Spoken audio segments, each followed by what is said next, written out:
Hello बच्चों, let's read this question. So this question says the switches in the figure A and B are closed at t is equal to 0. ठीक है, t is equal to 0 पे close कर रहे हैं. आपको इसके corresponding देखिए यहाँ पर फोर ऑप्शंस गिवन किए हुए हैं.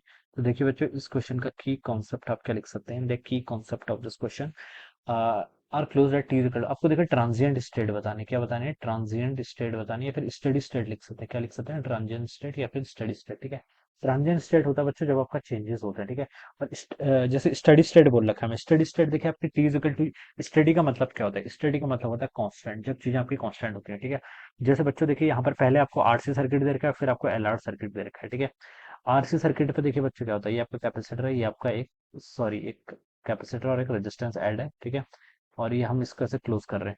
जब हम देखें स्विच को क्लोज कर देंगे, ठीक है, जब स्विच को क्लोज कर देंगे at time T is equal to 0 पर. ठीक है, at time T is equal to 0 पर देखिए जो आपका कैपेसिटर होता है, कैपेसिटर का बिहेवियर कैसे होता है, कैपेसिटर आपका शॉर्ट की तरह बिहेव करता है. कैसे, capacitor behaves like a short. ठीक है, कैपेसिटर आपका शॉर्ट की तरह बिहेव करता है. ठीक है, और T is equal to infinity, जब time T is equal to infinity होता है तो कैपेसिटर आपका क्या हो जाता है, फुली चार्ज हो जाता है.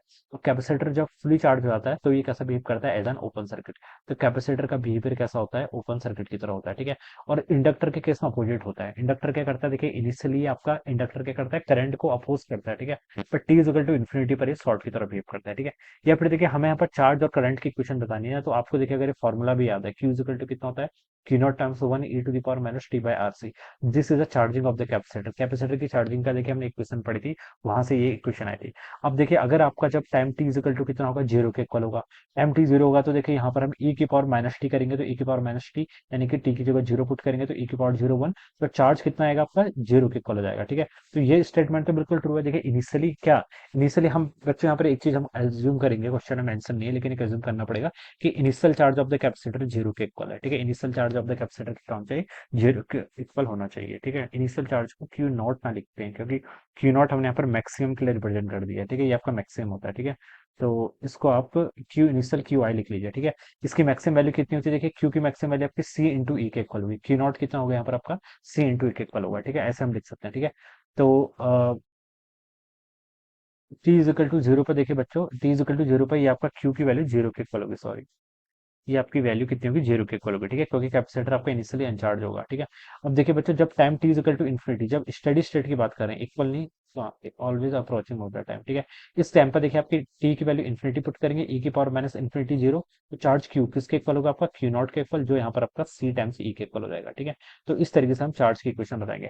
सिमिलरली सेकंड सर्किट देखिए आपके पास एलआर सर्किट है. एलआर सर्किट में आपको करंट बतानी, करंट का बिहेवियर कितना होता है आपका, E by R into one minus E to the power minus R T by L. ठीक है, ये आपके एलआर सर्किट में ग्रोथ ऑफ करंट का फॉर्मूला है. ठीक है, करंट इस तरीके से क्या करता है, आपका वेरी करता है. ठीक है, तो देखिए बच्चों अगर मैं इसमें t equal to zero put करूं, जब टाइम आपका जीरो के इक्वल होता है, तो उस कंडीशन पर देखिए यहाँ पर करंट कितना होगा, टाइम टी जीरो होगा तो करंट भी आपका जीरो के इक्वल हो जाएगा. ठीक है, तो इससे क्या पता चल रहा है, इस इनिशियली जो आपका एलआर सर्किट होता है वो कैसे बिहेव करता है, ओपन सर्किट की तरह. ठीक है, जो मैंने बोला था.